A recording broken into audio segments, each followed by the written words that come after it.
Saudações, pessoas! Sejam bem-vindos a mais um episódio do Vira Casacas Podcast. O meu nome é Felipe Abal e hoje estou aqui solito, pelo menos na abertura do programa, porque depois Fabrício Pontin vai vir me ajudar na condução do nosso episódio.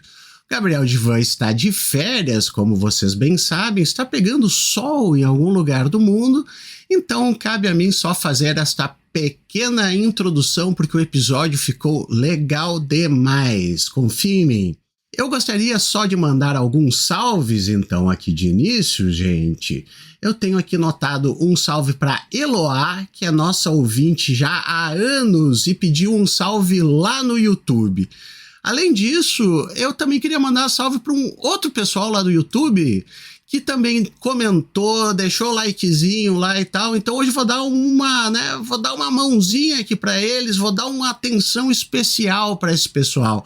O Saulo comentou lá no nosso último episódio, assim como a Daniele. Antes disso também teve a Ana Paula, teve a Narcomatilha, olha que legal, e o @Julio.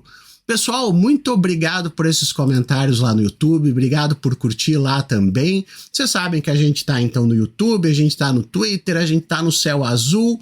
Todo mundo que consegue deixar ali uma marquinha, recomendar para os outros, fazer um comentário, deixar um like, poxa, isso já nos ajuda demais. Aproveitando, então aqui vamos passar o chapéu.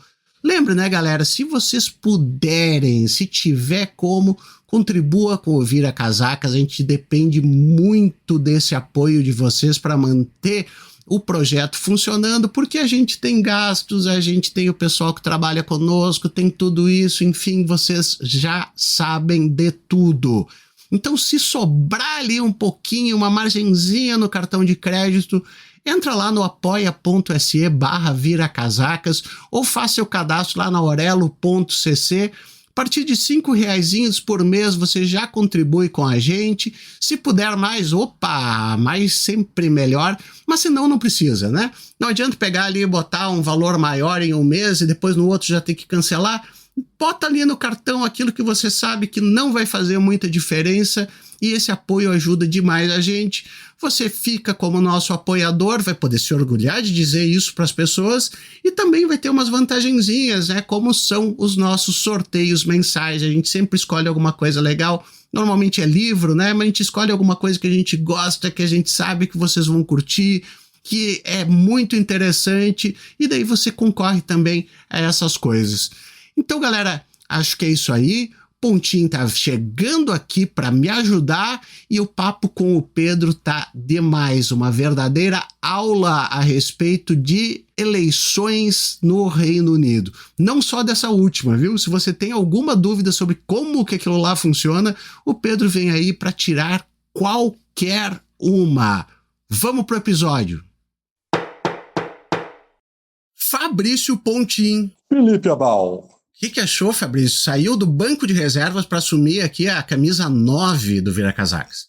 Não, é uma responsabilidade terrível e que eu encaro com absoluta seriedade, essa de não substituir, porque, né, Gabriel Divan é insubstituível, mas estar no lugar de Gabriel Divan por hoje, né? Então, vamos lá, temos que gravar um Vira Casacas, aparentemente. Temos que gravar um Vira Casacas e estamos bem acompanhados. Temos um retorno, né? Não é a primeira vez que participa, então agora veio conversar com a gente sobre outra coisa, né? Estamos aqui com o Pedro Faria. Pedro, obrigado de novo por ter topado mais uma vez participar aqui do Vira Casacas. A gente já tinha conversado anteriormente, né, que esse tema era bacana da gente falar, então está aqui para a gente conversar a respeito de algumas eleições britânicas por aí. Dá um oi pro pessoal e se apresenta para quem por acaso não ouviu tua participação anterior. Olá, Fabrício, Abal. Muito obrigado por me ter aqui mais uma vez, sempre um prazer estar aqui no Vira.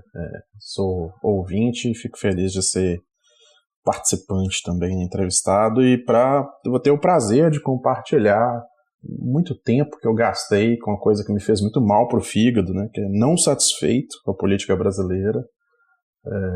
Eu resolvi me dedicar a sofrer outra vez com o sistema político britânico, né? Eu, para me apresentar e até para explicar por que fiz isso da minha vida, né? Eu sou economista, e fiz meu doutorado em História na Universidade de Cambridge, lá no Reino Unido, onde eu fazia pesquisa sobre justamente história do pensamento político britânico, só que do século XVIII, não contemporâneo, né? Mas, né, por ossos do ofício e também por estar dando aula no departamento de política, dei aula enquanto estava lá, né? Acabei me envolvendo politicamente também em atividades da universidade, fora, e me dediquei muito a aprender sobre esse sistema bastante exótico que é o sistema do Reino Unido, né? E hoje, né, não estou mais fazendo pesquisa, hoje eu sou petroleiro, mas continuo acompanhando, continuo prestando atenção e acho que vai dar uma boa discussão, né? É um assunto muito legal. Com certeza, cara, com certeza vai dar um tema muito bacana, vai dar um papo muito bom. Pedro, o que eu ia te pedir de início, né? Então isso aqui também é meio mania de historiador, né? A gente tem que voltar um pouco no tempo para compreender o que está acontecendo hoje. O que tu acha da gente dar uma retomadinha, ver o que nos trouxe até aqui, então, no Reino Unido, para a gente chegar nessa vitória avassaladora do Partido Trabalhista e depois, é claro, ver se foi tão vitória assim quanto o pessoal anda dizendo. Bom, então, em 1689, depois da Revolução, acho que é um bom ponto para a gente conversar, né? Já tem um partido Tory ali, né? Já tem um grupo de pessoas que se identifica como Tory na política britânica, né? Então, ou se a gente quiser adiantar um pouco, né? Acho que uns 190 anos, que aí de fato tem o Partido Conservador, né? Os Tories. Mas enfim, acho que para a gente voltar num horizonte relevante aqui é o Brexit, né? Foi o momento em que o Reino Unido tem um referendo, né, em 2016, para decidir se fica ou não na União Europeia. E é uma campanha ali que muita gente fala, assim, né, o Reino Unido ele aparece muito, né, nessas visões assim, da política contemporânea, né, de pós-verdade, dessas discussões sobre Trump e Bolsonaro. O Reino Unido aparece muito como um campo de teste ali, né, justamente o referendo do Brexit, né, esses sistemas de fake news, Cambridge Analytica, essas coisas assim. E aí, né, você tem em 2016 esse referendo, o Reino Unido decide, vota por 51 ponto alguma coisinha por cento por sair da União Europeia, num voto, né, como é um problema típico de plebiscito, né, que você ganha um mandato ali, né, da população, mas um mandato que nunca é bem definido, né, o mandato era apenas saia da União Europeia, sem, né, os votos disponíveis ali não tinham, né, saia desta forma, saia é para sair, mas é para ficar no mercado comum europeu, né, para participar do mercado comum europeu, é para sair da União Europeia e do mercado comum europeu, várias questões, né, que o Brexit levantou, assim, sobre, por exemplo, né, o Reino Unido. O Reino Unido é um país com 4 nações, né, dentro do país, né? A Inglaterra, a gente normalmente inclusive se refere, né, às vezes confundindo as coisas, né? Tem a Inglaterra, que é o maior, a Escócia, a Irlanda do Norte, toda uma história da colonização da Irlanda ali por trás também, a gente pode acabar entrando nisso em algum momento, e o país de Gales, né? E a Escócia, por exemplo, votou com bastante clareza para permanecer na União Europeia, e a Inglaterra para sair, né? Então foi um referendo bastante complexo e criou várias fraturas no cenário político britânico. Acho que nós vamos falando delas aqui na medida que a gente for evoluindo, né? Vamos por partes, assim, passando por eleições que tiveram nesse caminho e tal, mas o Brexit criou essas fraturas, criou essa política moderna, ou pós-moderna, se a gente quiser, né? Do mundo de fake news, de campanha de rede social, etc. E acho que agora, finalmente, né, essa eleição, ela, já pulando para a UD, né, o que ela representa é justamente um fechamento do momento Brexit, né? O Brexit aconteceu, foi um trabalho enorme, né? Nós tivemos ali, eu tenho certeza que vocês já devem ter ensinado isso em algum momento, né? Do paradoxo como é que chama? É o paradoxo de Arrow, né? Que é das votações no sistema democrático. Você tem uma situação ali no Brexit em que o parlamento recusava todas as alternativas e nenhuma alternativa de Brexit, né? Esses vários detalhes de como exatamente quer sair, tinha uma maioria, mas você sempre tinha uma maioria, né, contrária a qualquer alternativa, né? Então fica um dilema, você tem que ter eleições adicionais.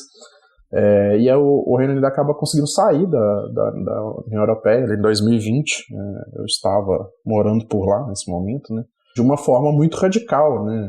Teve um acordo muito limitado, com uma situação provisória que ainda está posta ali, né? O Reino Unido, a gente tem que lembrar, ele tem uma fronteira terrestre com a União Europeia, na Irlanda, né? A ilha da Irlanda é dividida, né, pela Irlanda do Norte, que pertence ao Reino Unido, e a República da Irlanda.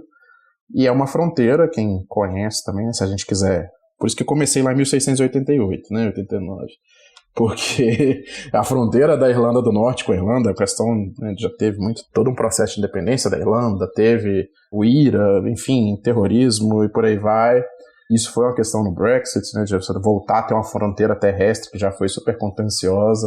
No final das contas foi feito de um jeito esquisito. Hoje o Reino Unido tem uma fronteira com a União Europeia, fica dentro do Reino Unido, né, ela fica entre a Irlanda do Norte e a ilha da Grã-Bretanha, né, no mar. Então, assim, você quer importar um produto da Irlanda, da República da Irlanda, você leva ele até a Irlanda do Norte sem controle de fronteira, mas na hora que você vai da Irlanda do Norte para a Inglaterra, você tem que fazer o controle de fronteira, né?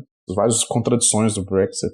O processo foi implementado, custou vários primeiros ministros conservadores, e hoje a gente teve, acho que o fechamento, né? Um governo trabalhista que ganhou, nós vamos falar mais disso, né? Numa situação de apatia assim, política, em que a coisa que empolgou nas eleições anteriores, né? O Brexit desapareceu, né? O país está vivendo as consequências econômicas, têm sido muito negativas, mas como tema de eleição não foi o assunto, né? Então esse é o ponto primordial, eu acho, assim, a gente parte dele, né? Acho que tem o Brexit, ele, em termos da política partidária mesmo, ele vai colocar como é que os partidos se dividiram internamente, como é que isso afeta as votações, né? Ele é que é o elemento definidor recente da política britânica. Eu acho muito legal essa questão de olhar para o Reino Unido, né? Porque parece que em muitas coisas, todo esse processo que teve do Brexit, da votação, das notícias, dos discursos, etc., ele meio antecipou coisas que depois aconteceriam nos Estados Unidos, no Brasil, nas eleições, etc. Fabrício Pontin, o que tu acha de tudo isso aí? Não, eu gostei muito da menção que o Pedro fez ao paradoxo do Arrow, né, como um dos elementos aí que podem nos ajudar a compreender um pouco dos desafios de parlamentos, especialmente de parlamentos divididos, tá? Onde a gente não consegue, e de políticas divididas quando a gente, para formular política. Porque a gente chega nessa posição que o Arrow coloca mesmo, que é paradoxal, a gente nunca consegue chegar a uma decisão. E essa falta de decisão, essa falta de movimento, esses parlamentos imobilizados, né? Pontinho, tu que é meu amigo, eu vou interromper porque eu vou fazer a orelha aqui. Explica pra gente isso aí. O quê? O paradoxo. Ou talvez o Pedro conseguisse, porque o Pedro é economista, explicar até melhor que eu. Eu não sou esse economista, não sou amigo do euro, não. Mas enfim, vamos lá. Assim, né? Eu vou falar besteira aqui porque eu tô falando de cabeça, mas basicamente a questão é que a forma como você introduz votações, né? Você vai ter um grupo de pessoas, você vai votar o que elas preferem, né? Então vamos supor, se você tem 3 opções, A, B e C, né? Como é que você introduz essa votação, né? Você quer fazer um referendo, né? Por exemplo, com a população, ou você tem um parlamento que tem que decidir, como foi o caso, né? Qual tipo de Brexit. Você pode ter uma situação, por exemplo, você falar, nós vamos fazer uma escolha aqui, cada um vai ranquear as suas propostas. Qual que você prefere de A, B e C? Normalmente é uma que produz um resultado mais consistente, né? Aí você faz uma votação pela primeira preferência, por exemplo. Ou você pode fazer par a par, né? Então vamos votar aqui, ó, quem prefere A em relação a B? Aí vota. Aí as pessoas preferem o B. Aí você faz, então quem prefere B em relação ao C? Aí na verdade o C ganha do B. Aí você vota o C contra o A, mas aí o A ganha do C.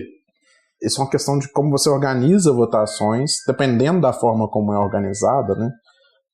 Você pode ter uma situação em que, para usar o jargão dos economistas, né, as preferências não são consistentes, né? Eu acho que tem esse elemento, né, Pedro? Esse elemento que o Arrow ele pega do paradoxo do Condorcet, né? Que é a questão de comparações entre 3 alternativas, né? O que acontece? Qualquer comparação entre mais de 3 alternativas, ela pode se tornar indecidível. Ela pode não produzir nenhuma decisão agregada, porque as permutações das decisões elas podem tender ao infinito. né? O que o Arrow ele vai sugerir daí são condições para escolha, para ver se nessas condições, que ele vai chamar de democracia, né, a gente consegue estabelecer uma escolha. E o que rola é que não, mesmo dadas as condições, tu continua tendo, sem nenhum tipo de intervenção, uma situação de indecidibilidade. E aí a conclusão do Arrow, que é a conclusão que vai mover boa parte da teoria política norte-americana e inglesa na segunda metade do século XX, é a seguinte, é que democracia é um jogo de barganha e não uma condição de escolha equilibrada, né? Que ela não é dada para condições de escolha equilibrada. Então, tu precisaria de outras intervenções no sistema democrático, tu precisaria de externalidades na democracia para levar ela a ser um sistema de escolha equilibrada e não de barganha, né? Mas o que a gente vê nesse tipo de condição, e eu acho que foi isso que eu acho que foi muito legal na tua colocação, Pedro, é justamente quando tu coloca o sistema de barganha, onde cada grupo político quer barganhar a sua posição ou manipular uma posição, isso acaba levando para uma posição onde os parlamentos são incapazes de tomar decisões, né? E é justamente esse tipo de suco de indecidibilidade que é muito bom para a extrema-direita, né? Ele é muito bom para a extrema-direita que vai acusar isso em cima do discurso antipolítica. E assim, o Reino Unido ele viveu uma série, foi um sistema ptolomaico ali das engrenagens políticas que nós tivemos várias fraturas assim que criaram situações em que, por exemplo, né, se a gente pegar a própria escolha das lideranças dos dois partidos principais, né, do Partido Trabalhista e do Partido Conservador, a base, né, os filiados do partido escolhem, né, os processos são um pouco diferentes, mas a palavra final sobre quem é o líder do partido é da base, né? Dos filiados, né? Que no caso do Partido Trabalhista hoje são mais ou menos umas 300 e poucos mil pessoas, quando eu vi a última. Os conservadores são 140 mil, a última vez que eu vi dado. Mas essa liderança vai ter que lidar com o partido, né? O partido parlamentar, né? O agrupamento de parlamentares, que não é ele que define, né? Que está dado pelo processo eleitoral. E esses parlamentares vão ter que lidar, como é o passado recente, eles estavam lidando com uma decisão que foi tomada em referendo, né, em que você consulta a maioria da população, foi uma maioria bem apertada, né? Então você tem uma série de fraturas aí que acontecem justamente pela interação entre essas formas de seleção de opções, né? Você tem, aconteceu, né, com o Partido Conservador mais recente, com o Partido Trabalhista no período 2015 e 2019, uma liderança que comanda o partido, comanda as estruturas do partido, né, burocráticas, mas não tem controle sobre o partido parlamentar. Você tem, ao mesmo tempo, uma fratura na própria base dos partidos, né? O que aconteceu ao longo do Brexit foi basicamente que os dois principais partidos ficaram fraturados, né? Tanto os conservadores quanto os trabalhistas tiveram, né, um racha de você ter uma parte do partido que era a favor do Brexit. Dentro dos conservadores essa divisão era mais importante, né? Você tinha ali o lado mais à direita dos conservadores, né, que inclusive está agora flertando, né, com a fusão com a extrema-direita, com o Reform, né, que é o partido de extrema-direita, a favor do Brexit, de um Brexit radical, e você tinha o conservadorismo mais tradicional, assim, né, que é uma direita mais tradicional, às vezes até uma centro-direita, né, seria a esquerda do Partido Conservador, né, que era pró-União Europeia, né? E no Partido Trabalhista você tinha uma ampla maioria a favor da permanência na União Europeia, mas você tinha também ali uma fração relevante, mas não tão relevante, né, como no caso dos conservadores, que era favorável à saída da União Europeia, justamente por entender que a União Europeia, tal qual o projeto foi evoluindo, se tornou uma camisa de força ali, né, que limita várias questões que são de interesse de partes da esquerda, né, por exemplo, você praticar certos tipos de política industrial, que agora também é uma coisa que está em mudança, né, na época do Brexit não estava posto, né, tinha várias limitações nesse sentido, né, então tinha uma parte da esquerda que era mais favorável a sair da União Europeia, ou pelo menos indiferente, né, e era o caso da própria liderança do partido, do Jeremy Corbyn, né, ele é historicamente, né, é engraçado, na década de 70, década de 80, os conservadores eram favoráveis a entrar na União Europeia e os trabalhistas eram contrários, né? E o Jeremy Corbyn se formou nesse mundo, né? Ele se tornou parlamentar na década de 80, né? De 83, né? Então, assim, ele era um cara que, para ele, olha, assim, né, a convicção pessoal dele, né? Dentro ou fora da União Europeia, me interessa o nosso programa doméstico e a minha política externa aqui, né? Ele é um cara que se elegeu agora como independente, nós vamos contar essa história de como ele sai do partido, né? Mas ele se elegeu como independente com a pauta da guerra, né? Do genocídio em Gaza, como uma das pautas principais, né? Então, assim, ele tinha essa posição que era de uma minoria do partido, é uma minoria, né, da base do partido, e também uma absoluta minoria no partido parlamentar, né? Então ele representava a minoria. No caso dos conservadores era o contrário, você tinha ainda a minoria pró-Brexit, mas que era muito mais vocal, representava um eleitorado muito grande, né, que era a maioria no país, e eles que foram responsáveis, até o Boris Johnson virar o primeiro-ministro, né, por balançar o barco ali, provocar eleições, emperrar essas votações, justamente, né, criando esses rachas ali entre as várias possibilidades de Brexit. Então, assim, foram engrenagens que quebraram, né, que justamente por serem diferentes, por produzirem o resultado, né, de qual é a posição daquela coletividade, né, seja o partido, seja a própria população como um todo, né, o eleitorado como um todo, as formas de se produzir o resultado a ser implementado, elas quebraram, né, elas se tornaram contraditórias, né, nesse processo do Brexit.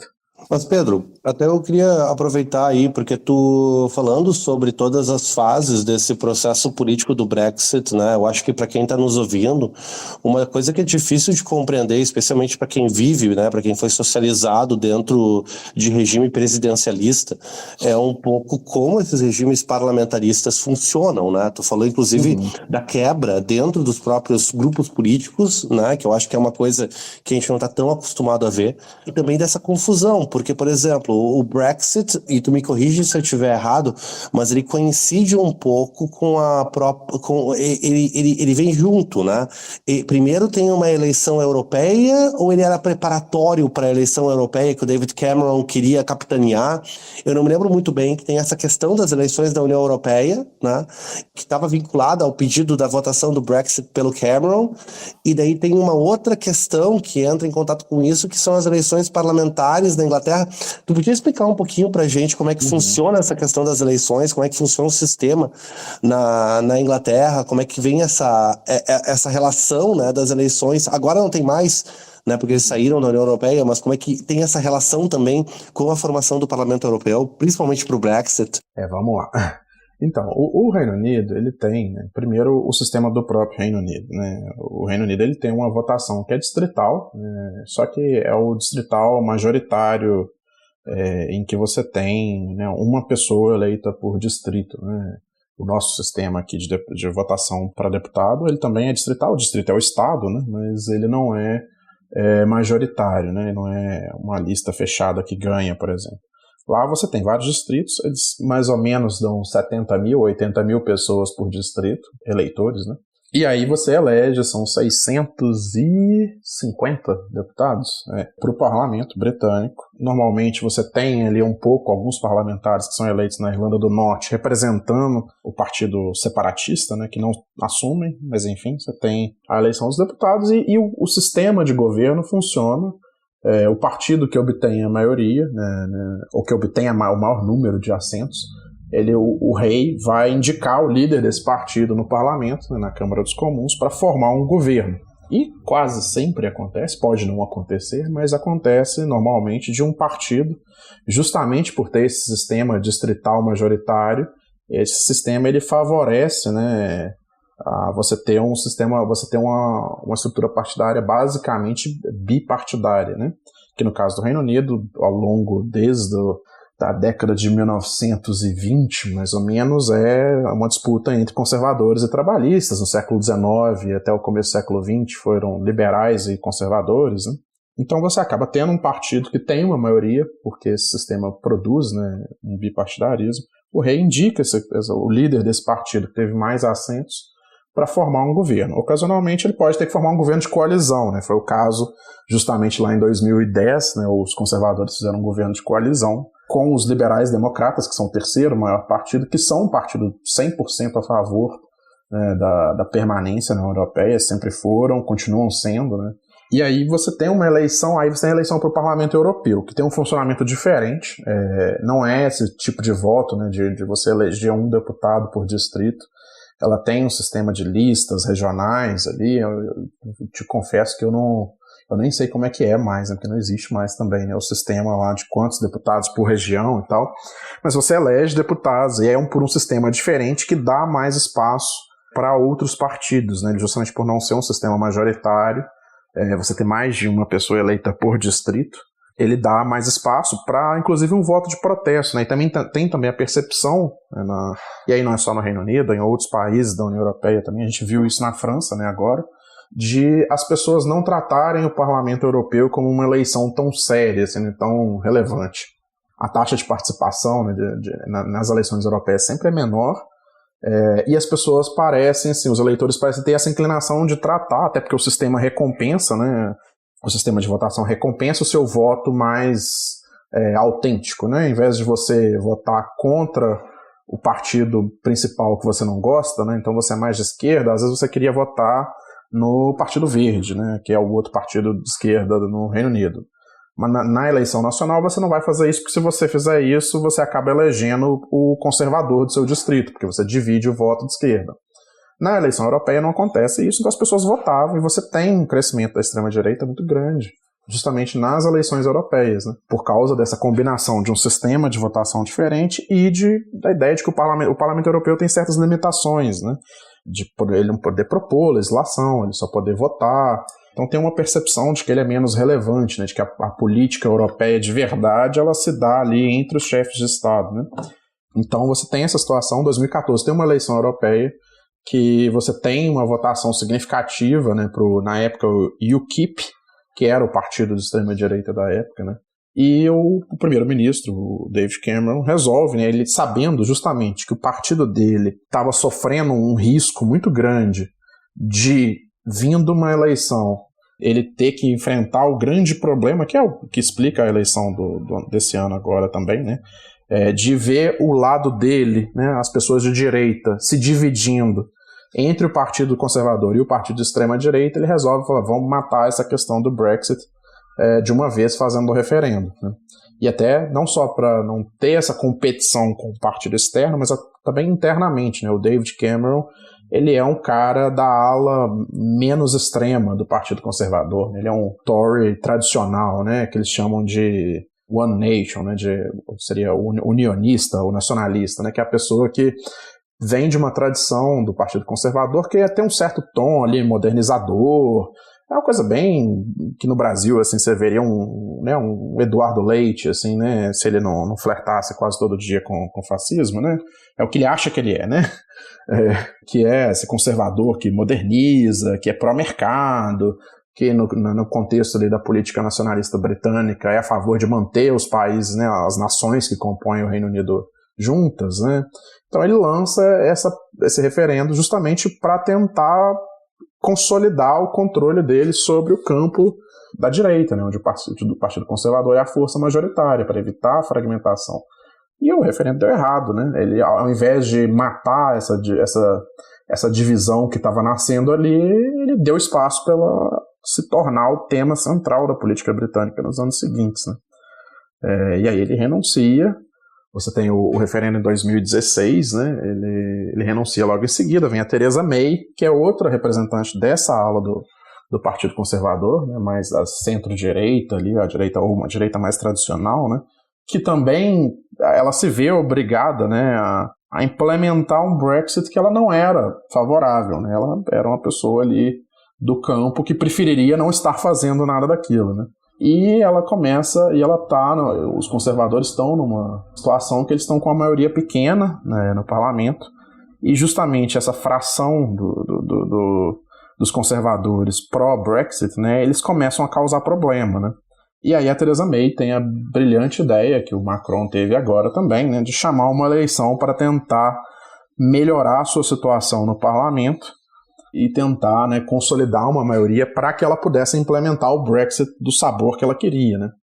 Aí dá espetacularmente errado, justamente porque a gente tem que começar a falar do Partido Trabalhista aqui, né? Tem que girar o assunto para falar dos trabalhistas, né? Para falar da eleição de 2017, né? Que eu estou aqui falando dos conservadores, da divisão interna, mas ao mesmo tempo também o Partido Trabalhista está passando por quase uma revolução também, né? Uma revolução bastante interessante, né, que é a ascensão do Jeremy Corbyn. Justamente o Partido Trabalhista, depois de ter perdido a eleição de 2015, na época o líder era o Ed Miliband, né, que agora é ministro, inclusive, o partido tem uma reviravolta em que se elege um líder do partido de esquerda, da facção mais à esquerda do partido, que sempre foi uma minoria, né? O Partido Trabalhista teve um momento, né, quando foi oposição da Thatcher, em que você tem ali a esquerda do partido tomando o controle, mas ao longo de sua história centenária quase toda, né, o Partido Trabalhista ele sempre se considerou, né, uma broad church, né, o nome que eles usam, né, um guarda-chuva ali de frações de esquerda, né, que iam desde, né, liberais que estavam um pouco à esquerda demais do que na época era o Partido Liberal, até os elementos ali, né, revolucionários vindo de movimentos trotskistas, vindo de sindicatos mais radicais, né? O Partido Trabalhista ele foi fundado por sindicatos, então você tem uma variedade de orientações sindicais ali que compõem o partido também. E o que acontece em 2015, né, depois que o partido perde a eleição de 2015, é que você tem a eleição do Jeremy Corbyn um pouco de surpresa, né? Ele conseguiu chegar na fase de votação popular, né, entre os filiados, porque alguns parlamentares, para você poder se candidatar a ser líder do Partido Trabalhista, você precisa ter uma assinatura de, na época, se eu não me engano, eram 40 e poucos deputados que querem que você esteja na urna, né? E alguns deputados, inclusive, doaram a assinatura deles para o Jeremy Corbyn justamente para ter um candidato que representasse a ala mais à esquerda do partido. E ele foi lá e ganhou a votação entre os filiados, né? Foi uma surpresa. E o Jeremy Corbyn introduz uma política no Partido Trabalhista que é muito diferente, né? Ele vem com uma proposta de mobilização, né, popular, e justamente uma mobilização de um eleitorado jovem, urbano, né, num processo, né, que acho que o Piketty é uma pessoa que fala muito sobre isso, né, de transição da base do Partido Trabalhista, né? A base do Partido Trabalhista sempre tinha sido, justamente por ter sido um partido sindical, essencialmente, né? A base do Partido Trabalhista eram as áreas industriais do Reino Unido, né? Que estavam em declínio, né? Desde o período da Thatcher. As áreas de exploração de carvão, as áreas industriais, né, de Manchester, Liverpool, o próprio núcleo ali da cidade de Londres, das áreas de Londres também, que tem uma classe trabalhadora muito forte. E você começa a ter uma migração, né, o Partido Trabalhista representando cada vez mais uma população urbana, né, nesse processo de desindustrialização de uma classe trabalhadora urbana ali que é vinculada ao setor de serviços, né, que começa a ser o setor predominante no Reino Unido, né, os baixos serviços, né. Você tem uma elite do setor de serviços que é conservadora e os trabalhadores da parte mais baixa do setor de serviços alinhados ao Partido Trabalhista, né.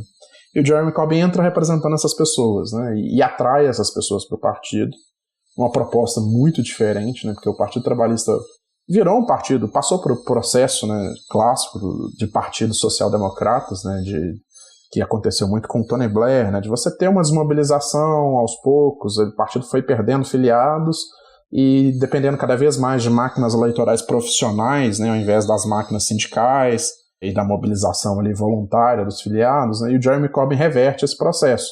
Ele entra com a proposta de massificar o partido. O partido tem ali, no período do Jeremy Corbyn na liderança, se eu não me engano, foram mais de 200 mil novos filiados. O partido chegou a ter quase 600 mil filiados, né? Hoje tem 300 e pouco. Então, assim, ele causa uma revolução enorme no partido. Essa técnica dele, né, de ter uma mobilização de massas, um partido baseado no trabalho militante e tal, ele apresenta uma proposta bastante à esquerda, né? Por bastante à esquerda, entenda-se, né? Quase tudo que ele propunha existiu no Reino Unido em algum momento na década de 70 e 60. Então, assim, não era um programa revolucionário, mas um programa social-democrata, né, historicamente falando, né, de retorno àquele momento social-democrata ali pós-Segunda Guerra, né? Com algumas exceções, né? Obviamente ali você tinha a Inglaterra ainda era um império em processo de desmanche, né? Então tem algumas diferenças, né? Mas em termos de políticas domésticas, né, o que o Jeremy Corbyn propunha era isso, um Estado social-democrata muito forte, com alta tributação, etc. E ele consegue, né, a gente lembrando, né, a Theresa May chama a eleição em 2017 para fazer um embate ali, para ter a maioria, para fazer o Brexit que ela queria, né?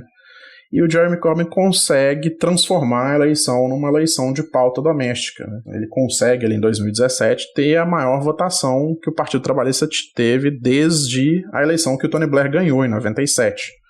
Em 2017, o Partido Trabalhista tem 40% dos votos, só que os conservadores têm 40%, se eu não me engano, estou falando de cabeça aqui, 43%, eu acho.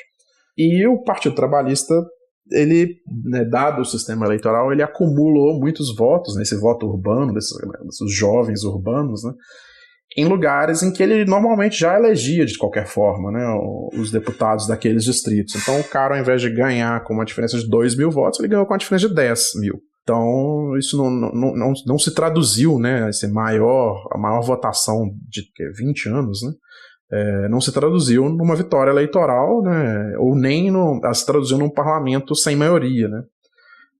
E aí a Theresa May faz um acordo com o partido da Irlanda do Norte, né, a Irlanda do Norte tem sua política própria, tem seus partidos próprios, só que eles são poucos, né, são poucos deputados que vêm da Irlanda do Norte, mas eram suficientes para dar ela uma maioria, com o problema, né, ela retorna ao problema que ela estava de uma forma mais agravada de ter um partido rachado. Ela tinha em torno de 70 deputados conservadores que queriam o Brexit mais radical possível, né.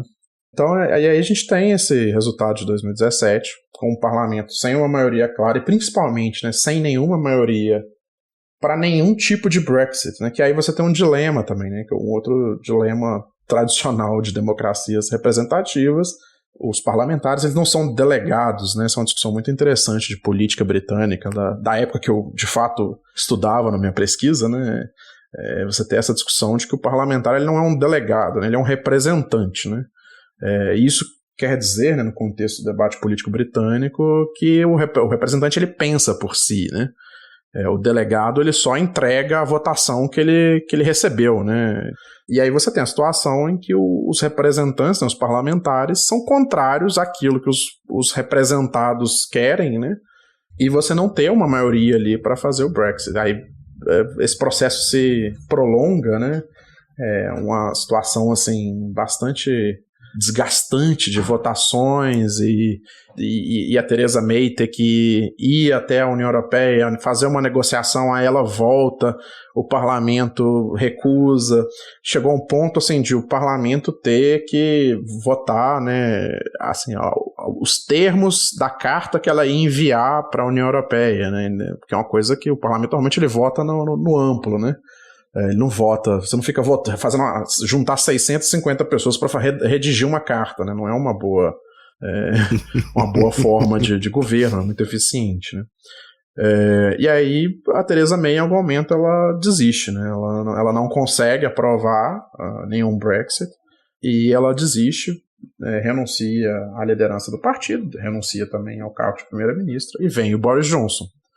E aí, assim, aqui a gente tem uma questão super problemática, né, de você nós tivemos uma série de 4 primeiros ministros. A Theresa May enfrentou as urnas, né, mas até o Boris Johnson entra ali, você tem um primeiro-ministro que foi escolhido por 100 e poucas mil pessoas, um país de mais de 60 milhões, né, que são os filiados do Partido Conservador, que tem um perfil demográfico muito específico, né, são pessoas mais ricas em geral, estão concentradas principalmente no sul da Inglaterra, é óbvio que tem conservador filiado todos os lugares, mas assim, né, a concentração, o perfil demográfico, né, bem mais velho, né, o Partido Conservador tem um problema, ele tem um problema geracional, né, de não conseguir recompor, né, literalmente o partido está morrendo, né, inclusive, né, se tiver acho que não vai ter isso não, né, não é o público do Vira, mas se tiver algum MBL aí, alguém uns retardados desse aí, uns otários desse aí, eu recomendo, é uma excelente opção de carreira, você migrar para o Reino Unido, vá, né,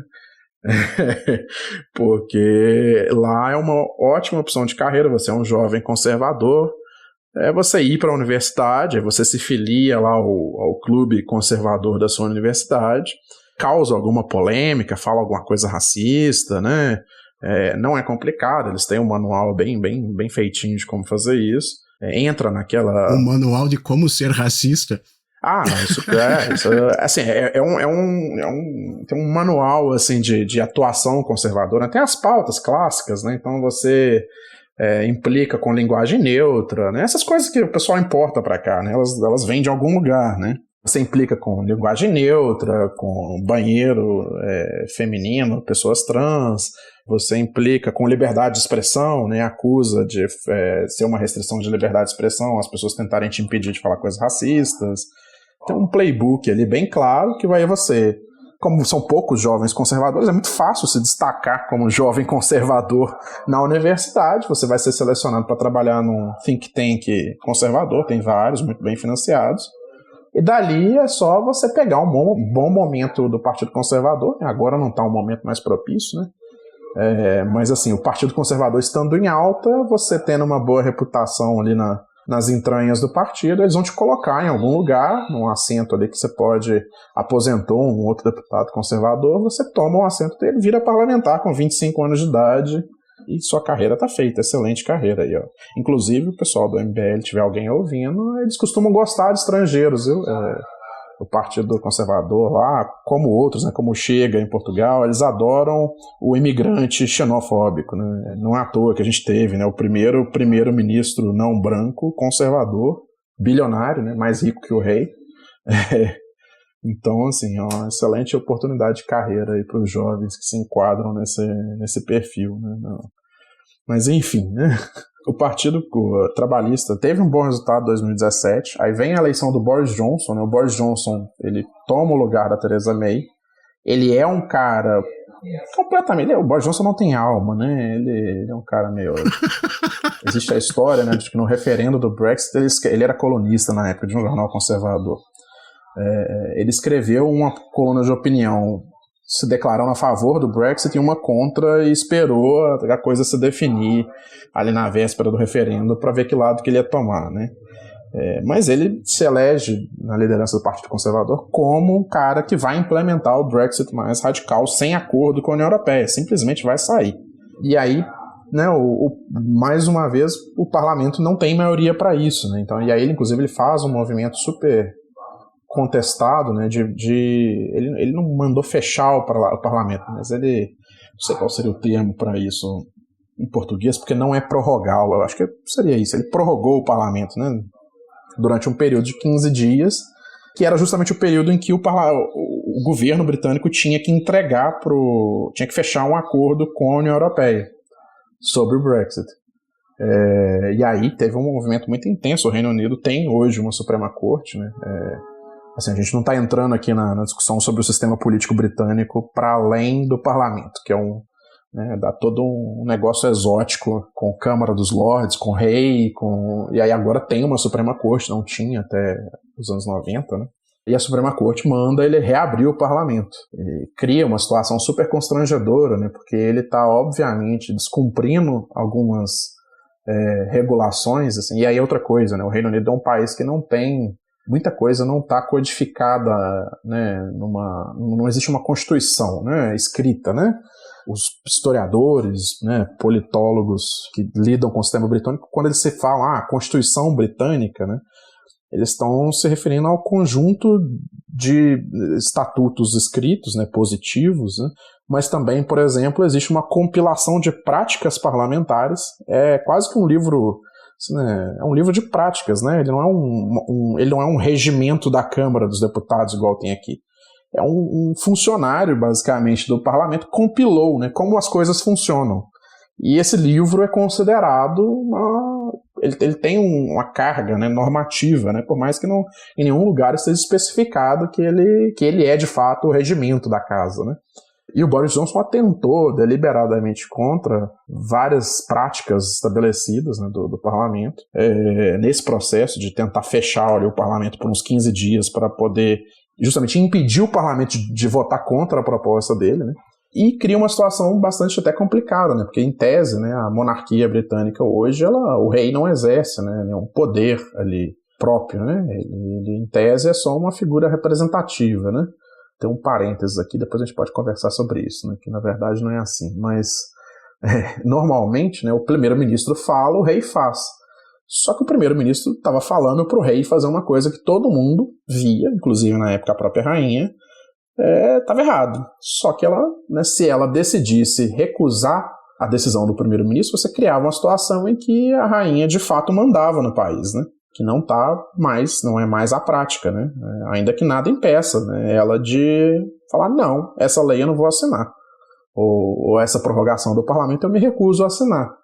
Ela poderia, né? E inclusive deveria, né? O rei não deveria assinar a rainha coisas que são manifestamente contrárias às práticas estabelecidas. Mas, ao mesmo tempo, a rainha não deveria discordar do primeiro-ministro, porque ela não é eleita e você não tem a legitimidade mais que deriva da coroa, né? A gente vive num ambiente de democracia liberal, uma monarquia ela deve ser ali só aquela coisa sem efeito prático, né? Então você tem esse dilema em que a rainha assinou, né, uma prorrogação do parlamento que era manifestamente ilegal, a Suprema Corte derrubou, e aí inventaram lá uma situação em que o Boris Johnson mentiu para a rainha, então ele foi acusado de mentir para a rainha, que deveria ser uma coisa muito grave, né? Mas ficou por isso, aprovaram o Brexit, e o Boris Johnson continuou governando, aí vem pandemia, né? E o Boris Johnson fez uma gestão, né, que ele só conseguiu perder basicamente para o Trump e para o Bolsonaro. O Reino Unido teve, se eu me lembro bem, o número de mortos por 1.000 habitantes foi maior do que o do Brasil. Ou pelo menos em algum momento da pandemia foi, eu não sei se no final das contas foi. Mas teve uma gestão bastante ruim da pandemia, com escândalo de corrupção, né? O pessoal aí também que gosta de ficar reclamando dos respiradores, sei lá o que o Flávio Dino pode ir pra lá, que lá tem isso também. O Boris Johnson, né, teve uma série de situações ali em que eles basicamente colocaram empresários, amigos ali de parlamentares conservadores como intermediários, né, naquela época, ali, logo no começo da pandemia, de compras, né, e tá todo mundo correndo atrás de seringa, todo mundo correndo atrás de máscara, de teste. Eles fizeram um esquema muito lucrativo para os companheiros ali, né? Enfim, e o Boris Johnson caiu porque ele fez festa durante a pandemia, né? Depois de matar não sei quantas mil pessoas, eles fizeram umas festinhas nas residências oficiais, fotografaram as festas e aí ele caiu por isso, né? E aí vamos de mais uma rodada de primeiro-ministro conservador sem eleição, né? E aí você tem a Liz Truss, que era uma libertária e que é um pré-anúncio do Milley. Ficou 45 dias, ficou famosa por ter um governo que durou menos do que um alface, né? Teve um jornal que colocaram uma alface numa webcam ao vivo e alguém falou, o governo dela vai durar menos do que essa alface, e de fato ela durou menos do que a alface. Essa alface ficou muito conservante, né? Durou uns 45 dias. Alface conservadora. Enfim. E aí entra, né, o Rishi Sunak, que é o que perdeu agora, pela primeira vez, um primeiro-ministro mais rico do que o rei. Ele é casado com uma bilionária indiana. O rei tem uma fortuna estimada que são acho que uns 6 bilhões de libras, eu acho. E ele, assim, né, a esposa dele é a herdeira de um conglomerado indiano, mas ele, né, casado ali, teria direito à metade. Enfim, ele entra e o Brexit já aconteceu, né, e passa a pandemia e aí a política começa a voltar ao tema normal, né, aos temas normais, né. E essa eleição foi a primeira em que o Brexit não foi o definidor, né. Depois em 2019, os trabalhistas, o Jeremy Corbyn perde a segunda eleição, né? E aí é uma derrota bem feia, né? Foi a pior derrota em termos de parlamentares desde, se eu não me engano, 1935, eu acho, a eleição da década de 30, em que ele teve mais votos do que os trabalhistas tiveram nessa eleição, né, de agora. Então, assim, ficou esse dilema, né? Ele teve uma votação ainda excepcional, mesmo considerando as votações anteriores do Partido Trabalhista. Era, né, a segunda maior votação desde a eleição, após a eleição do Tony Blair, ou seja, ele tinha a primeira e a segunda desde 97, né? Era 97, 2017, 2019. E mesmo assim, em termos de obter o controle do parlamento, não é um fracasso, né? E aí o Partido Trabalhista, nesse processo, ali, enquanto os conservadores estão lidando com a pandemia, eles fazem uma guinada à direita, assim, né? E aí aqui começa a gente tem que contar toda a história interna também, né? Depois que começa a vitória do Jeremy Corbyn, o Partido Trabalhista começa a ter uma disputa interna, assim, de deixar qualquer PCB e o PCB-RR com vergonha, assim, né? É uma coisa, assim, foi muito pesado, né? O partido, você começa a ter uma base do partido, né? Como eu falei, muito agitada, empolgada, que tem uma liderança que responde a essa base mais à esquerda, né? E o pessoal da base começa a querer tirar os parlamentares mais à direita, né? Você tem um procedimento ali, né? Que você reunir não sei quantas assinaturas na prévia, ali, no que seria a primária distrital, né? Você impede o deputado atual de concorrer novamente, né? Então você tem várias tentativas de fazer isso, nenhuma com sucesso, mas isso cria um ambiente em que os parlamentares são muito hostis à facção que domina, né, o partido, tanto em cima quanto embaixo. Fica o meio do partido contra o topo contra a cabeça e a base, né? Tem um processo que hoje a gente fica mais fácil de entender, né? Acho que com a situação em Gaza, você tem uma crise ali, na minha leitura, uma suposta crise, né, de antissemitismo, em que você tem alguns poucos elementos de esquerda. Eu acho que isso é uma coisa, quem convive em um movimento de esquerda já viu isso, né? A pessoa que vai de uma visão muito conspiratória de capitalismo, né, de os burgueses fumando charuto numa sala escura, banqueiros, e aí bota o judeu no meio, né? Isso acontece na esquerda, mas nada que fosse uma crise generalizada no partido. Basicamente você tem pessoas que davam muita importância à pauta da situação da Palestina, né? E isso é entendido como uma questão de antissemitismo. Começa a surgir na imprensa, né, uma oposição muito forte ao Jeremy Corbyn e à militância do partido, né, supostamente por ter uma crise de antissemitismo. Isso não é registrado em pesquisa. Então, quando você pega pesquisa de crimes, né, de ódio, quando você pega pesquisa de opinião, em que se pergunta posições antissemitas, né, continua sendo um problema de extrema-direita, né, o antissemitismo tradicional, né. E essa crise começa a derrubar o Jeremy Corbyn antes da eleição de 2019, né? E você tem uma situação em que depois, né? Naquele momento você tem uma situação que sai um relatório em que o relatório, na verdade, para avaliar se o partido estava impedindo as investigações sobre antissemitismo. O relatório, na verdade, diz que a direção do partido estava interferindo, mas para apressar os processos, né?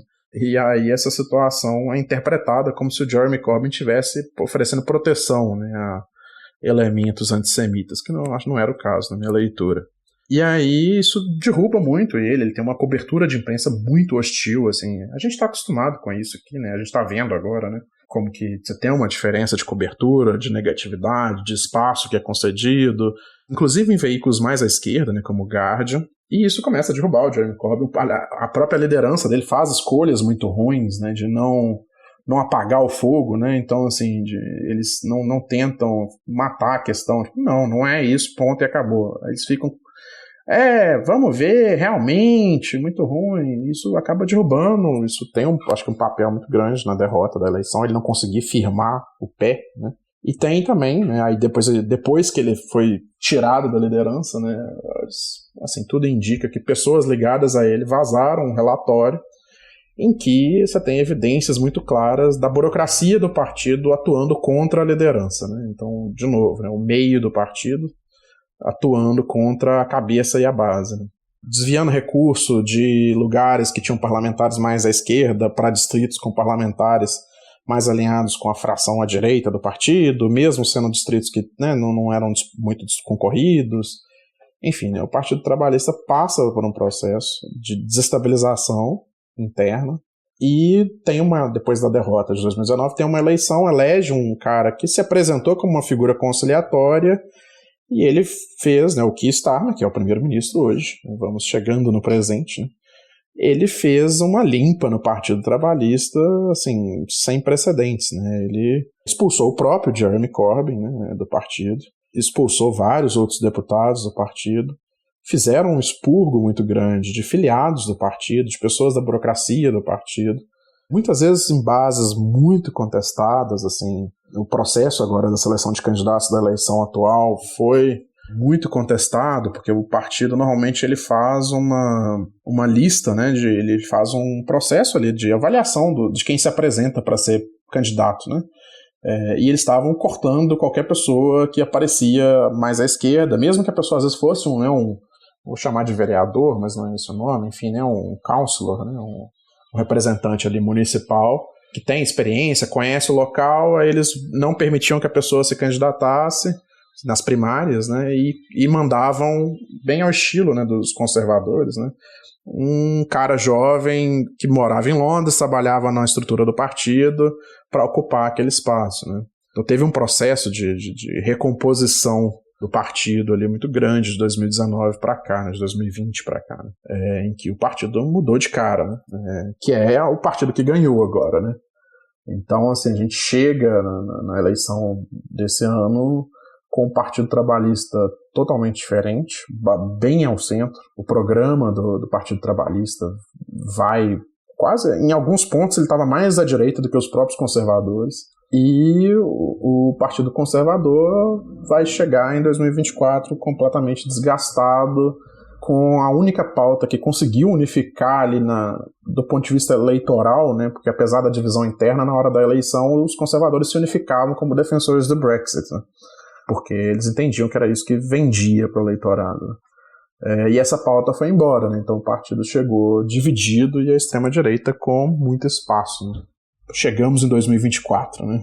Caramba, Pedro, olha, que aula aqui de como é que a gente chega até esse momento. Vou dizer que tem várias perguntas que eu ia fazer que tu já acabou respondendo antes, né? Eu estava muito curioso com esse negócio, por exemplo, do expurgo do Jeremy Corbyn, de tudo isso que deu dentro do Partido Trabalhista, porque eu me lembro de, na época, exatamente, ter ouvido todas essas denúncias, essas acusações de antissemitismo, e vou te dizer o que brilhou a luz na minha cabeça, Pedro Pontin.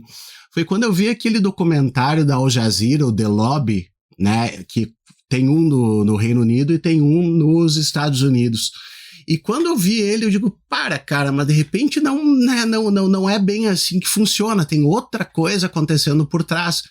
E até mesmo, se eu não me engano, o próprio Ken Loach, né, o diretor, que a gente já indicou bilhões de vezes, eu vou indicar de novo hoje para assistir. Vai roubar minha indicação. Não, vamos todo mundo indicar Ken Loach, então. Mas ele também foi acusado, né, de antissemitismo e, inclusive, ele botou a culpa disso aí, ele chegou a falar exatamente de que era o Keir Starmer que estava por trás disso tudo.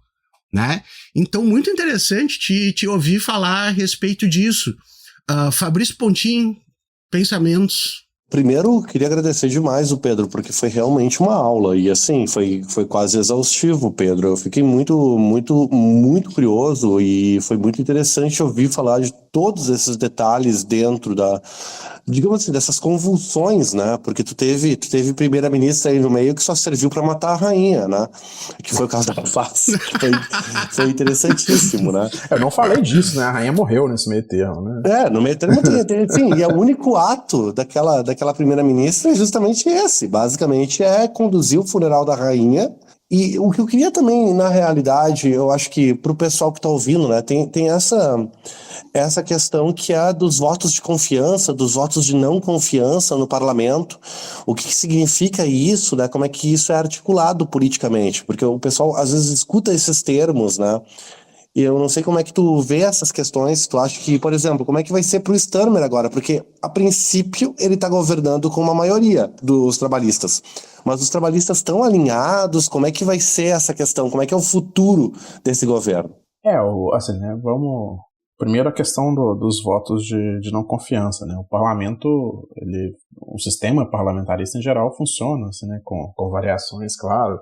Tem situações, que é o caso do sistema semipresidencialista francês, né, que você tem limitações de quanto tempo, qual o intervalo que você pode solicitar uma votação, né, de não confiança, mas normalmente funciona assim, né?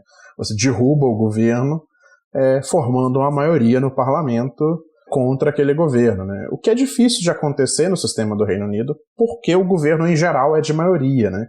Então você tem que ter um grau de insatisfação interna no partido, né, que faça com que uma dissidência grande o suficiente para virar a maioria contra, né, o primeiro-ministro.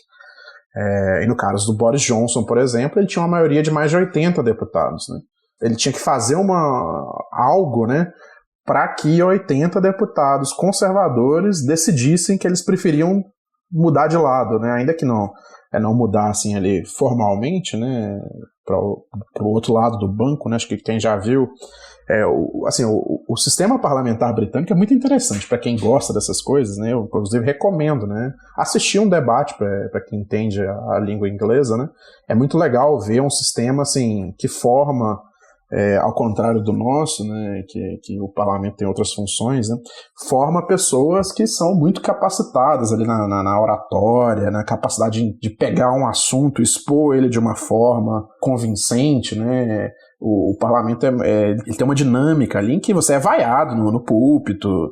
As considerações de decoro do parlamento britânico são muito agressivas, né, as pessoas riem de você, fazem piada, né, então assim... E é um sistema em que você tem, quem já viu a imagem, o parlamento britânico, ele tem microfones que ficam pendurados ao longo da sala toda, né? Então tem a pessoa que está ali falando, né, com a voz, mas todo mundo está sendo gravado, né? Então, assim, as pessoas vaiam e você está assistindo o debate, você escuta. As pessoas começam a cochichar porque tá chato, você escuta, né? Bem legal, assim. Enfim, né? Mas você tem o voto de não confiança. No sistema britânico é muito difícil. O sistema britânico, ele tem uma supremacia do parlamento, né? É um sistema, assim, constitucionalmente muito esquisito, né? Porque você tem um poder executivo, né? Você tem um chefe de Estado, né? O monarca, que formalmente não exerce poder, né? O poder executivo é composto exclusivamente por membros do legislativo. Você tem que ser do legislativo para poder ser ministro, né? Inclusive agora nós tivemos uma situação bastante inusitada, tanto no governo conservador quanto no trabalhista, que está começando agora, de o primeiro-ministro querer nomear alguém de fora, né, um especialista, por exemplo, agora no governo trabalhista aconteceu me foge o nome do cara, mas era basicamente o médico-chefe, né, da pandemia, né, o cara que fazia os anúncios para a população, explicava as questões científicas, né, e o Keir Starmer queria nomear esse cara. E o que ele faz? Ele transforma ele num nobre, né, porque a gente tem que lembrar que existe uma Câmara dos Lords ainda. E aí ele passa a ser um membro do parlamento, como um lorde, e ele pode ser ministro, né? Isso é uma coisa que não acontecia há bastante tempo, né? O governo conservador tinha o chanceler, né? O David Cameron era um lorde, e ele ocupava um ministério, né? O que seria, né, a chancelaria, né? O Ministério de Relações Exteriores, né? Mesmo sem ser um parlamentar, mas é a supremacia do parlamento, né? O parlamento britânico, por exemplo, tudo se vota por maioria simples, né? E existe esse conceito constitucional de que o parlamento atual, ele não pode limitar os parlamentos futuros. Então, uma maioria parlamentar é sempre soberana. A maioria parlamentar de hoje, ela pode desfazer qualquer coisa que foi decidida, né? Não existe cláusula pétrea, não existe nada, né? Bom, agora a gente tem uma Suprema Corte, que aí fica uma coisa super complicada, porque o parlamento tem essa soberania total, né? Mas a Suprema Corte tem essa autonomia para interpretar as leis do parlamento, né? Então, às vezes gera um conflito, como foi o caso do Brexit. Mas enfim, né? A situação hoje é que os trabalhistas têm uma maioria acachapante, né? Só não é maior do que a de 97 e, salvo engano, a de 1906 dos conservadores. E assim, a gente considerando também os governos de união nacional da Segunda Guerra, né? Da Primeira Guerra, não vamos contar isso, né? Então, assim, é muito difícil eles serem derrubados, né? Mas eu acho que é um conceito, né, Pontinho, que a gente tem que trazer para a discussão política, a gente nem sempre vê, né? Que é o conceito de legitimidade. A legitimidade é uma coisa que vem de várias fontes, né? A gente costuma trabalhar com a fonte formal, né? O governo recebeu votos de acordo com um certo conjunto de regras e isso lhe confere legitimidade democrática, né? Sabe, Pedro, que é engraçado tu falar disso, porque tu me dá a oportunidade de nerdear um pouco. Eu acho que é um cara que que tu provavelmente conhece também, que é o Macpherson, né? Ali no Teoria Política do Liberalismo Possessivo, do Macpherson, ele fala muito nessa questão dos dois avatares. Inclusive, eras atrás, eu escrevi um artigo para o Felipe sobre isso, nessa vibe do problema da legitimidade versus o problema da estabilidade, né? Que é justamente o grande desafio de muitos desses governos do ponto de vista formal, ainda mais quando tu tem a quebra do parlamento, que tu até pode ter legitimidade de governo, mas o governo não tem mais qualquer estabilidade do ponto de vista política, né? Não consegue implementar mais coisa nenhuma, e parece que a Inglaterra passou por muito tempo por essa tensão, né? Sim, e assim, foi um processo que levou uma eleição, né, em que nós tivemos, assim, essa eleição, tem inclusive um índice que se calcula, chama índice de Gallagher. Eu nunca vi muito ele sendo usado, mas eu normalmente uso as métricas mais simples. Mas enfim, você calcula a diferença, né, entre quantos votos você teve e qual o resultado isso produziu em cadeiras no parlamento, né? E essa é a eleição com, assim, o melhor, ou na verdade o pior, né, depende do ponto de vista, né, mas com um índice, assim, foi a vitória eleitoral que precisou de menos votos da história, né. Nunca um partido conseguiu formar uma maioria com tão poucos votos, né. Essa é a segunda ou terceira maior maioria da história do parlamento britânico. E ela foi feita com o menor número de votos da história, né. Então você tem um problema que você tem um governo que vai reinar supremo no parlamento. Muito difícil que você tenha, né, mais de 150 deputados ali, 150 mais ou menos, né, do Partido Trabalhista que decidam ir contra a própria liderança, mas você pode ter uma situação em que 4/5 da população adulta, ou sei lá, 60% dos eleitores está absolutamente insatisfeito com o governo. Na verdade, é um governo que já começa, né, com 32% dos votos, e se você contar as abstenções, né, é um governo que não teve voto, de 1/5 dos eleitores, mais ou menos um pouco mais de 1/5. Então, assim, ele tem a legitimidade formal, né, de ter ganhado as eleições de acordo com as regras, e uma coisa interessante se notar, não teve contestação, né, do processo eleitoral, coisa rara. O Partido Conservador reconheceu imediatamente o resultado, até o partido de extrema-direita não contesta o resultado, apesar de parece que estão com algumas suspeitas de que tiveram candidatos do partido de extrema-direita que são candidatos falsos. Inventaram o nome da pessoa, o endereço, e escreveram ele, e a pessoa teve 15% dos votos do distrito, e estão descobrindo agora que pode ser que tem alguns que a pessoa não existia, né? O Reino Unido, eles têm uma cultura muito exótica para mim, né, de que você ter documento de identificação pessoal é uma restrição da sua liberdade. A gente funciona aqui no Brasil com o oposto, né? Você ter a sua identificação formal, seu CPF, é entendido como uma parte da cidadania, né? Lá é um contrário, né? Então você tem essas situações, né? Apesar de não ter fraude eleitoral generalizada e tal, pode acontecer, parece que aconteceu. Parece que veio da extrema-direita, tá? Acho que é uma coisa que está se desenrolando ainda, mas enfim, né?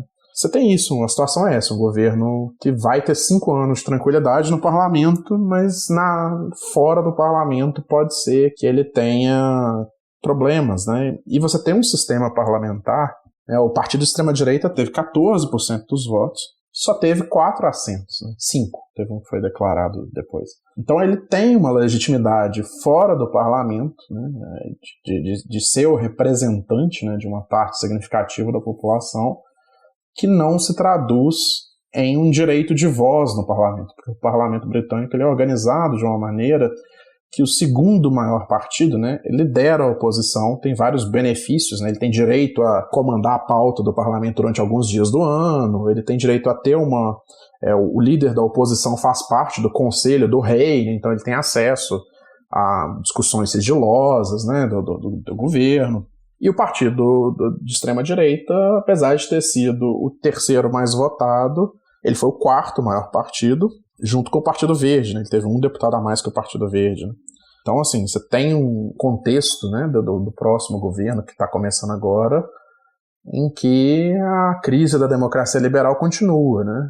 Que é justamente isso, ter formalmente, né, um governo que é inquestionável, não é questionado por ninguém, mas, né, que ele não empolga, né, o eleitorado, a cidadania, quando não empolga com a política, né? E foi deliberado isso, né? O Partido Trabalhista optou por, né, se apresentar de uma forma tal, né, que ele ganhasse justamente porque o voto conservador se dividiu entre a extrema-direita e os conservadores tradicionais, né? E aí, dado o sistema eleitoral, quando o seu partido de oposição, né, quando um lado se divide, o outro ganha, às vezes ganha assentos, né? Nós tivemos situações em que o parlamentar eleito foi eleito com 30%, 20% dos votos, acho que teve um que foi menos de 30%. Então, assim, você tem uma crise de legitimidade ali, né? Pedro, essa questão do partido fascista, né, do partido de extrema-direita ali, e a participação dele na derrota dos conservadores era um negócio que eu ia te perguntar. Então eu vou juntar duas coisas aqui agora. Eu gostaria de explorar um pouquinho mais isso, né, de se teve mesmo uma importância muito grande essa questão de divisão de votos nessa vitória do Partido Trabalhista. E segundo, né, o que representa para a esquerda essa vitória do Partido Trabalhista? Porque, de novo, né, foi aquela coisa que quando a gente vê em rede social, aparece a vitória, uma vitória de lavada.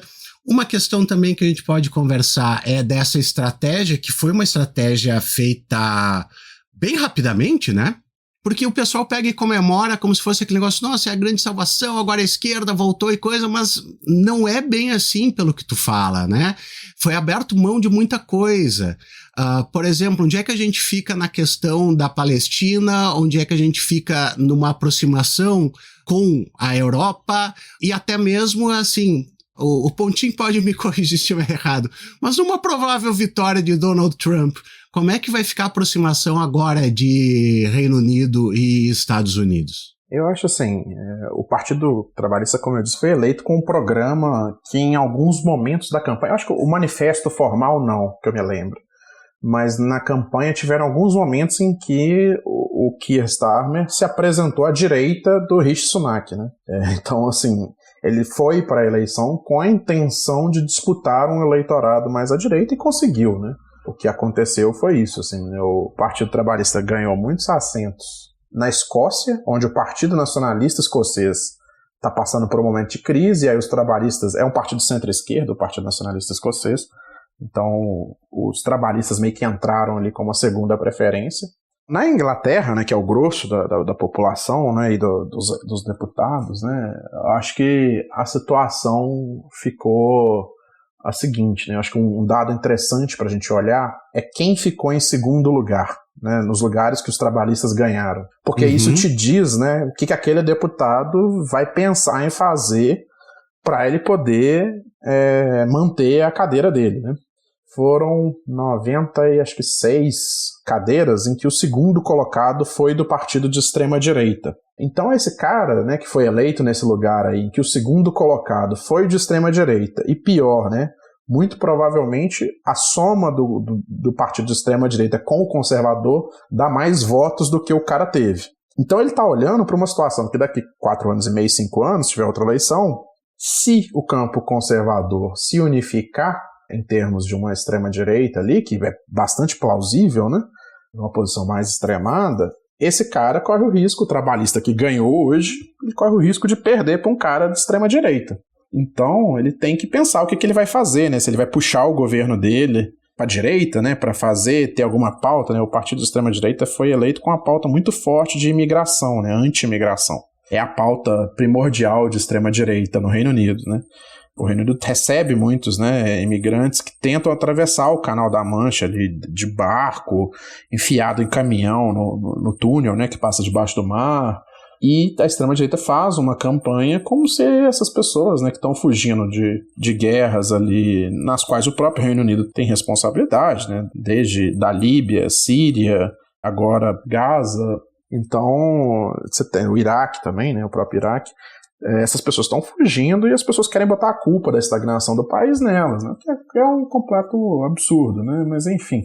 E você tem um crescimento, né, significativo dessa extrema-direita. Você tem esse risco de você ter muitos parlamentares trabalhistas puxando o governo para a direita. Tem alguns parlamentares que vão puxar para a esquerda, porque o Partido Verde, né, que apresentou um programa bem à esquerda, principalmente em questões climáticas, né, Você tem 40, eu não vi o número exato, o pessoal estava discutindo no Twitter lá, eu vi várias planilhas, mas que daí eu vi um número que eram 47 deputados trabalhistas que estavam com um verde em segundo lugar. Então essa pessoa tem uma pressão para ir para a esquerda, né? Mas é uma pressão que a gente vê que é bem menor do que a pressão para os outros, né, companheiros de partido dele para irem para a direita, né? E assim, agora já, né, com um pouco mais aí, né, de 1 a 2 semanas de governo, a gente começa a ver que, né, que é o pessoal aí que fala que o Lula é neoliberal, o Haddad é neoliberal, não sei o quê, a gente vê que mesmo, né, com um programa extremamente rebaixado faz diferença para várias pautas, né. Então, assim, só para a gente dar um exemplo, né, na questão da faixa de Gaza, né, já teve um anúncio, ainda não vimos nada muito efetivo, mas um anúncio de que o Reino Unido retiraria eu não sei o nome jurídico do processo lá na Corte Criminal Internacional, que o Reino Unido estava atrasando o processo que poderia levar a um pedido de prisão do Netanyahu, né? Então, assim, é uma coisa que não vai ter, né? Não é exatamente isso. O Reino Unido não suspendeu a venda de armas para Israel, né? Mas é uma mudança de tom. Mas assim, na campanha, justamente porque o Partido Trabalhista entrou com essa proposta mais conservadora, teve uma ida e volta, né? O Keir Starmer chegou a falar algumas coisas muito absurdas. Ele originalmente era um promotor de direitos humanos, né? E ele chegou a falar algumas coisas absurdas, como falar que estava ok, interromper o suprimento de água, o Estado de Israel interrompeu o suprimento de água para a Palestina, para a faixa de Gaza. Depois viu que gerou muita insatisfação interna no partido, inclusive custou, né, alguns assentos, poucos. Nós tivemos alguns independentes que foram eleitos com a pauta de Gaza exclusivamente da Palestina, inclusive um que derrubou uma ministra, né, que ia ser ministra da Cultura do governo, agora ela perdeu o assento dela para uma candidata do Partido Verde, que colocou muita ênfase na pauta da Palestina, né? Então, assim, teve uma posição muito oscilante, mas a gente já vê que em relação ao Partido Conservador faz alguma diferença, limitada que seja, né? Agora mesmo, né, alguns dias antes do programa, a gente teve o anúncio que depois acabaram mostrando que não era exatamente isso, mas que não se dariam mais licenças para a exploração de petróleo no Mar do Norte. A Inglaterra é um grande produtor de petróleo, né? Então, assim, é uma questão de pauta climática também, que mostra que tem alguma diferença, mas é um programa muito rebaixado e, ao que tudo indica, é um governo que vai tentar ocupar esse espaço da direita, né? A gente teve alguns resultados eleitorais ali mostrando que o Partido Conservador, nessa derrota, ele ficou sem uma identidade clara, né? Não é óbvio o que as pessoas que ainda votaram nos conservadores querem, porque o cara de extrema-direita, de direita, anti-imigração, votou no partido de extrema-direita.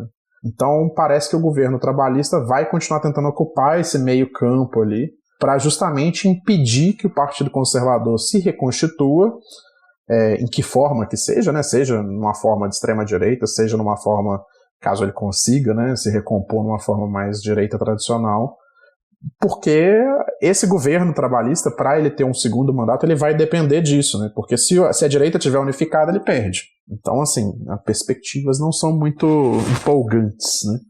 E com o Trump, assim, eu sinceramente não vi muita coisa dessa discussão no Reino Unido. Eu acho que tem uma leitura, assim, né, de que o Reino, assim, eles estão se começando a cair na real, né, de que o Reino Unido perdeu o status de grande potência, né, apesar de ainda ser uma potência nuclear, né, de não ter, o Reino Unido, né, tem uma discussão bastante consolidada, eu acho, né, pelo menos assim, na opinião pública, de que o Reino Unido não disputa nenhuma fronteira tecnológica hoje mais, de semicondutores, de inteligência artificial.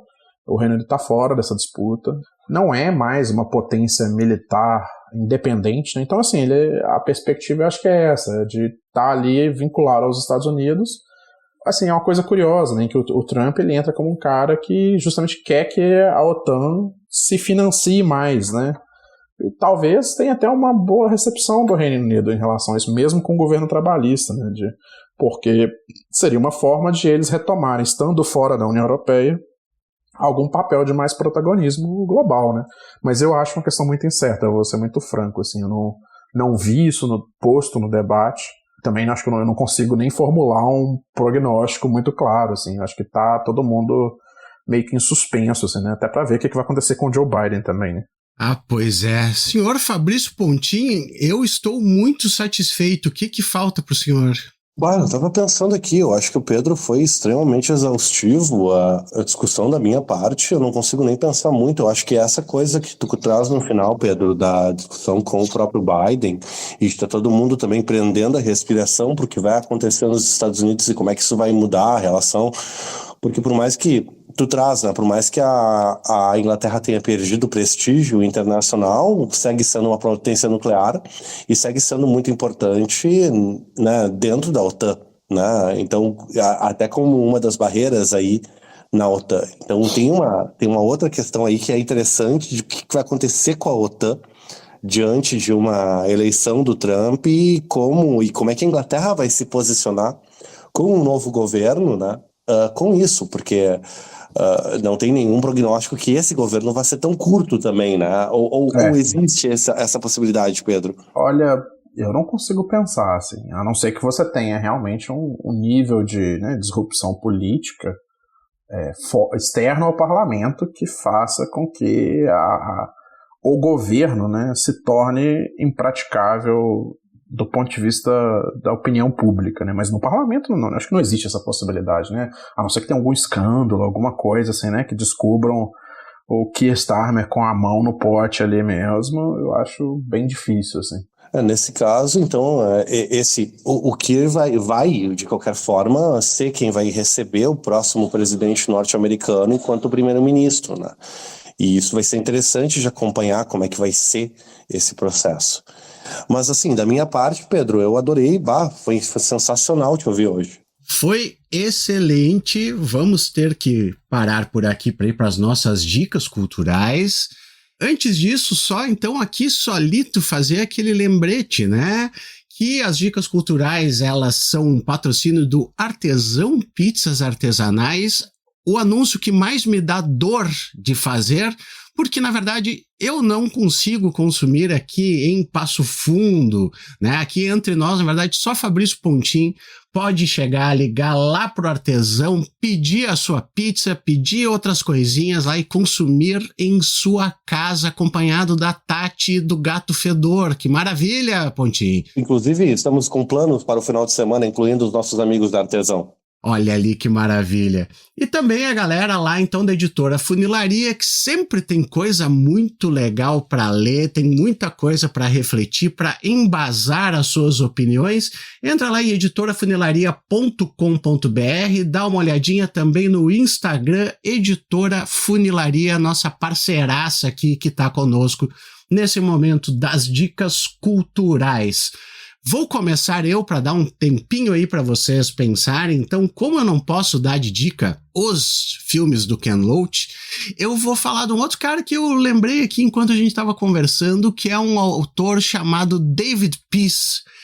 E tem vários livros dele que eu já li. Ele tem uma sequência de livros que é o Red Riding, que também saiu como seriado. Eu acho que ainda tá na Amazon, não tenho certeza, que é bem legal. Mas tem um livro dele que também virou filme que eu gosto muito e assim, ó, editoras, por favor, vamos traduzir esse troço aqui que eu acho que não tem em português, eu acho que já saiu há um tempo atrás, mas não tem mais, que é o Maldito Futebol Clube, né, que ele vai contar o caos de quando o Brian Clough, ele foi treinador do Leeds United por 44 dias, né? Então, também seguindo ali a Liz Truss, ele ficou muito pouco tempo. E é muito bacana, tanto o livro quanto o filme também vale a pena. Ele é com o Shin lá, como é que é o primeiro nome dele? Agora me fugiu. Mas é bem bacana, assim, para quem gosta de futebol, para quem gosta de história do futebol, porque era um momento em que o Leeds estava muito forte na Inglaterra. E também eu acho que eu lembrei porque a gente está falando de Inglaterra e eu e Fabrício Pontin estamos aqui no Rio Grande do Sul, onde nós temos uma crise de treinadores de futebol, né? Então eu acho que... Dunga ou Lisca. Não, parou. Eu acho ainda que o Portaluppi vai sair do Grêmio e vai pro Inter. Eu acho que é isso aí que vai acontecer. Mas vale muito a pena, gente. Então, Maldito Futebol Clube tem o filme que tá, né, legendadinho, prontinho nas melhores, né, plataformas, se é que vocês me entendem. E tem também o livro, se você lê em inglês, porque eu particularmente não encontrei em português ele aqui. Se alguém encontrar, me manda, por favor. Fabrício Pontin, sempre o convidado fica por último, tua vez, dica cultural.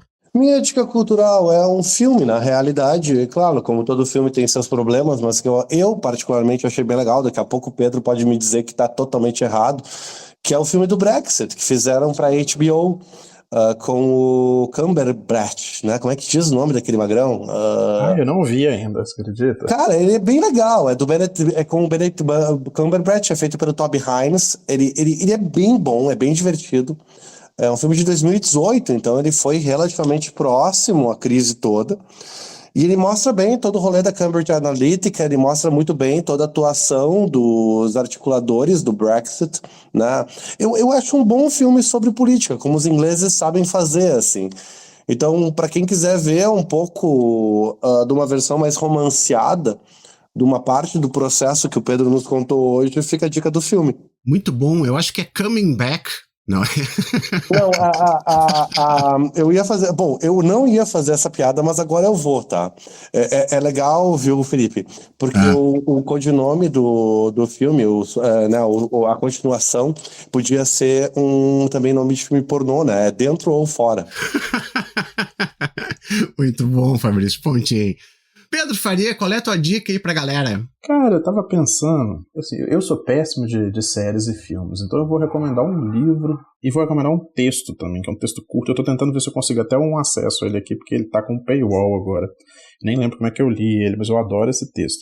É um texto do David Graeber, finado David Graeber, antropólogo, anarquista, que é um texto sobre... um estudo psicológico desse centrismo trabalhista, né? E é um tipo de coisa que me interessa muito, assim, entender a natureza de um certo centrismo que acho que é o Tariq Ali que chama de extremo centro, né? Uma certa perspectiva de centro, assim, bem radical, pouco disposta a conversar. E tem um texto do David Graeber que chama The Center Blows Itself Up, Care and Spite in the Brexit Election, que é um texto que pega um momento bom ali do Jeremy Corbyn e ele vai olhar por que as pessoas, né, dessa direita do Partido Trabalhista sentiam tanta raiva do pessoal que estava no comando, né? E eu acho o David Graeber, eu acho que é um excelente escritor, né? A escrita dele é muito... Eu recomendaria qualquer outra coisa dele também, por mais que muitas vezes eu não concorde, né? O livro mais conhecido dele, aquele sobre dívida, tem várias coisas que eu, enquanto economista, olho e falo, e como economista que entende os trocados de filosofia moral também, ficava meio com o pé atrás, mas eu acho ele excepcional. E esse texto, para tudo que eu falei aqui, ele vai tocar em vários pontos. Para mim, ele tem uma pegada pessoal, eu acho que não vai ter para os ouvintes, que eu estava lá vivendo isso, né? Esse texto, eu lembro que eu li ele, na época que eu ainda era afiliado ao Partido Trabalhista, eu falava, é isso aqui mesmo. Mas enfim, é um texto bem legal, esse The Center Blows Itself Up. E um livro que eu acho que me orienta muito, na verdade são dois, né, que são as obras principais do Poulantzas, né. Eu acho que para a gente entender essa dinâmica, né, de você ter um partido que está no governo, mas não controla o Estado como um todo, e aí você ter frações, né, da classe dominante, frações do movimento dos trabalhadores que disputam controle de partes do Estado, né? Então fica a recomendação do Poder Político e Classes Sociais do Poulantzas, que eu acho bem interessante, né? Tem tradução em português, né? É um livro que eu sempre gosto muito. E acho que esses dois... Né, muita coisa que eu falei aqui quem acompanha a dinâmica interna do PT, da esquerda brasileira, vai achar vários paralelos, né? Eu acho que eu incentivo fazer esses paralelos com cuidado. Eu escrevi recentemente uma resenha daquela história do PT do Celso Rocha de Barros, que assim, a gente tem que fazer os paralelos, mas tem que ter cuidado, né? Excelente, já vou colocar os links aí também lá no nosso site, né? Lembrando que se for comprar o livro do Pulanças lá na loja do Carecão, usa o nosso link, pelo menos para pingar alguma coisa aqui pra gente. Pedro, muito obrigado, meu amigo, por ter topado participar de novo, ficou muito legal mesmo, valeu pela aula, volte sempre. Eu que agradeço, sempre um prazer. Quem quiser, eu tenho comentado pouco no Twitter sobre política britânica, mas acho que depois da eleição talvez eu volte a ter mais ânimo.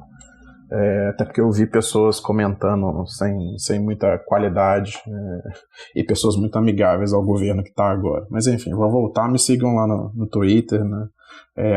@eupvfaria, me acompanhem lá. Eu até tinha um canal de YouTube, não vou nem fazer merchan porque eu não estou produzindo mais vídeo, estou mais só falando nos podcasts e é sempre bom estar aqui. Muito bacana. Fabrício Pontin, tu quer chamar o Berrante?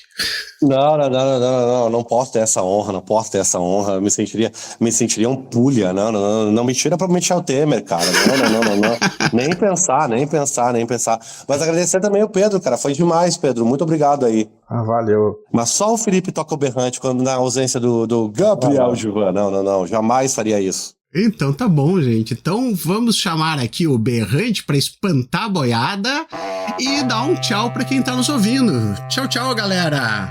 Adeus, pessoal. Até.